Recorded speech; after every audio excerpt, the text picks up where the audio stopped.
Morning guys. Yan. Good morning. Mag-alas 7 na. Biyahe ulit tayo. Gardo Biyahero. Pupunta tayo ng Buti dito sa lighthouse. Ayan. Tingnan mo yung panahon. Medyo masungit. Dahil sa low pressure. Okay, bagyo na pala. Ayan. Pacific Ocean na po yan.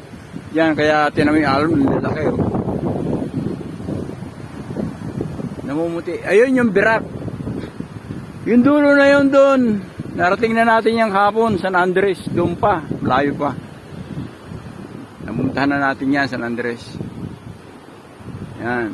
Yun yung Birak City. Yan. Yan guys oh. Punta tayo dito. Binabaybay natin yung gilid. Oy! Papunta ko doon sa ano? Kasama ko sa vlog. Ito pala yung pamangkin. Apo ko. Yan. Yan. Sige. Pupunta tayo doon? Sa lighthouse. Isa ka lang? Oh, bakit? Aakyatin mo? Oh. Mayroon bang ano doon? May tour guide naman doon. Sige. Sige, ingat. Ayan, pamangkin ko. Ayan. Teacher yan dito sa Buti. Okay guys, pupunta tayo doon.